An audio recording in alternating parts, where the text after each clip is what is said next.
صدر عالی وقار، یہ موضوع سجدہ گاہوں سے اٹھی ہوئی سماعتوں سے ٹکراتی ہوئی وہ صدا ہے جو ایک لمحے کو سامعین کے پردہ سماعت سے ٹکرا کر بکھر جاتی ہیں کہ جب کوئی حسن پرست وقت فجر نیند کو نماز پر فوقیت دیتا ہے تو انہی سجدہ گاہوں سے یہ صدا آتی ہے کہ ملتا ہے نور نماز میں، سجدے میں جا کے دیکھ۔ جب کوئی تاجر وقت ظہر رزق کی تلاش میں رازق کو کھو دیتا ہے تو انہی سجدہ گاہوں سے یہ صدا آتی ہے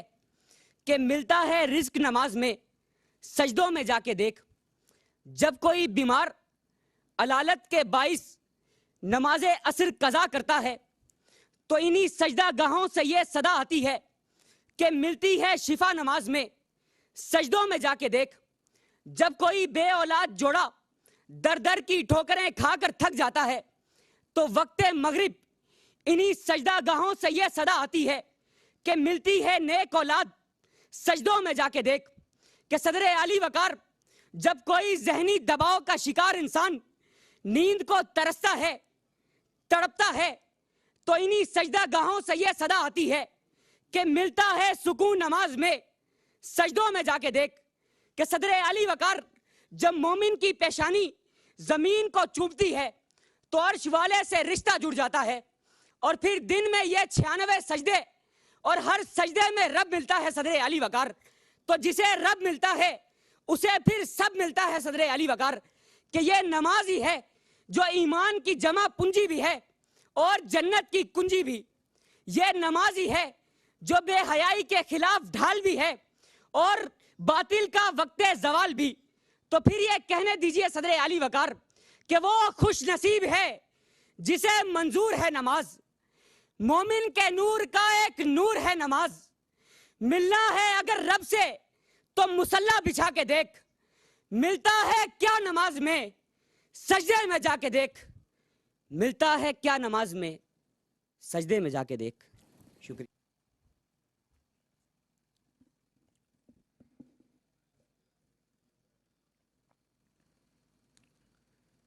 صدر علی وقار، موضوع کی دو جہتیں ہیں۔ اگر لفظ کیا کو استفہامیہ مانا جائے تو سجدے کو حاصل نماز مانا جائے گا، اور اگر لفظ کیا کو استجابیہ مانا جائے تو سجدے کو نماز سے بھاری مانا جائے گا۔ صدر علی وقار، اگر لفظ کیا کو استفہامیہ مانتے ہوئے سجدے کو حاصل نماز یعنی حاصل عبادت مانا جائے تو یہ وہ سجدہ ہے جو بقول اقبال روح زمین میں زلزلہ برپا کر دیتا ہے۔ یہ وہ سجدہ ہے صدر علی وقار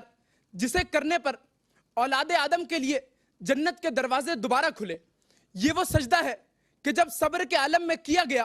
تو آسمان سے اونٹنی بھیجی گئی، نیل میں 12 رستے بن گئے، اور بیٹے کے قربان ہوتے ہوتے چھری تلے مینڈا آ گیا۔ جی ہاں صدر علی وقار، یہ وہ سجدہ ہے کہ جس کے کرنے پر حضرت عیسیٰ نے حضرت مریم کے لیے گواہی دی۔ جناب والا، اگر یہ سجدہ شکر ہو تو حضرت عزیر علیہ السلام یہ سجدہ 100 سالہ نیند سے جاگنے کے بعد ادا کرتے ہیں۔ حضرت یونس علیہ السلام مچھلی کے پیٹ سے رہائی پر ادا کرتے ہیں۔ حضرت ایوب علیہ السلام بیماری سے شفایاب ہونے پر ادا کرتے ہیں۔ حضرت سلیمان علیہ السلام تخت سبا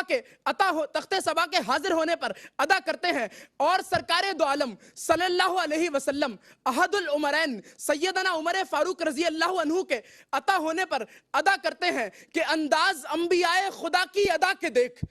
ملتا ہے کیا نماز میں، سجدے میں جا کے دیکھ۔ صدر علی وقار، اگر لفظ کیا کو استجابیہ طور پر لیتے ہوئے سجدے کو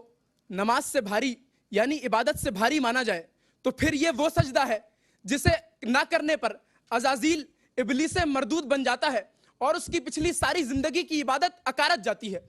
اور یہ وہ سجدہ ہے جس کے کرنے پر ساحرین فرعون بغیر کسی اور عبادت کے جنت میں چلے آتے ہیں۔ یہ وہ سجدہ ہے جس کے نہ کرنے پر بحیرہ راہب ساری عمر کی عبادت کے باوجود جہنم میں جاتا ہے، اور یہ وہ سجدہ ہے جس کے کرنے پر ایک چرواہا صحابیت کا شرف حاصل کرتے ہی شہادت کا شرف پا لیتا ہے۔ یہ وہ سجدہ تلاوت ہے صدر علی وقار جس کے نہ کرنے پر سجدہ سہو لازم آتا ہے، اور یہ وہ سجدہ سہو ہے جس کے نہ کرنے پر پچھلی ساری نماز ضائع ہو جاتی ہے۔ جی ہاں صدر علی وقار، یہ وہی سجدہ ہے جس سے انسان کو 1000 سجدوں سے نجات ملتی ہے کہ منزل کو دیکھ، قرب کے درجے خدا کے دیکھ، زاہد کی خانقاہ سے پردے اٹھا کے دیکھ، نوکے سنا پہ سجدہ شبیر کر ذرا، ملتا ہے کیا نماز میں، سجدے میں جا کے دیکھ، ملتا ہے کیا نماز میں، سجدے میں۔ ماشاءاللہ محمد بن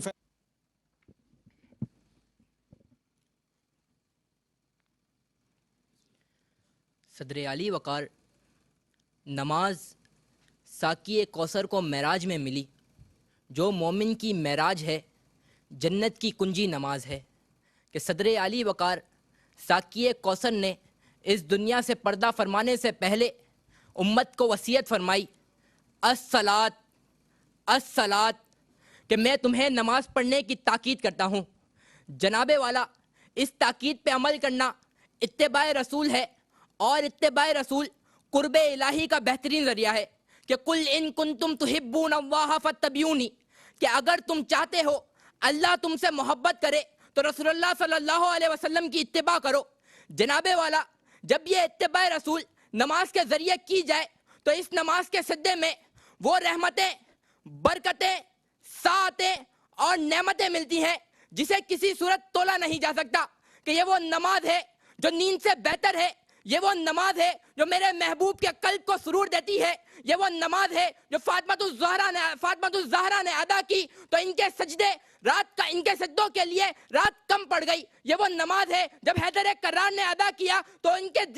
کے جسم سے تین نکال لیا گیا۔ یہ وہ نماز ہے جو فاطمۃ الزہرا کے صاحبزادے نے ادا کیا تو ایک زاروں کی وسعتوں میں ایسا سجدہ ادا کیا کہ وہ سجدہ شبیر ہمارے لیے مثال بن گیا۔ اور جناب والا، یہ وہ نماز ہے جو نوید الہی ہے کہ سبحانہ ربی الاعلیٰ کے جواب میں لبیک لبیک یا عبدی کی صدا آتی ہے۔ جناب والا، یہ وہ نماز ہے کہ جو صلاتہم خاشعون، صلاتہم دائمون اور صلاتہم یحافظون ہے، اس میں کوئی شک نہیں کہ انہوں نے نجات پالی۔ اور جب انہوں نے سجدہ ادا کیا تو انہیں معلوم ہوا کہ نماز میں اداسی کا علاج ملتا ہے، انہیں معلوم ہوا نماز کے سجدوں میں ذہنی بیماری کا علاج ملتا ہے، انہیں معلوم ہوا کہ نماز کے سجدوں میں ذہنی بیماری کا علاج ملتا ہے، اور انہیں معلوم ہوا کہ رات کی تنہائی میں جب یہ سجدہ ادا کیا جائے تو بنو قیب کے بکریوں کے بالوں کے برابر گناہوں کو تمام کرنے کا علاج اسی سجدی میں ملتا ہے۔ کہ جناب والا، یہ وہ سجدہ ہے جو سائنوسائٹس جیسی بیماری کا علاج کرتا ہے، یہ وہ سجدہ ہے جو سائنوسس جیسی بیماری کو انسان سے دور رکھتا ہے،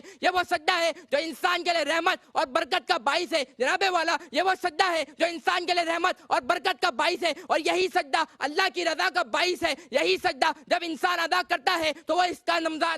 تو یہ سجدہ جب یہ انسان ادا کرتا ہے تو قبر میں یہ سجدہ اس کا ساتھی بن جاتا ہے۔ یہی سجدہ جب رات کی تنہائی میں ادا کیا جائے تو عالم کچھ یوں ہوتا ہے کہ عالم کچھ یوں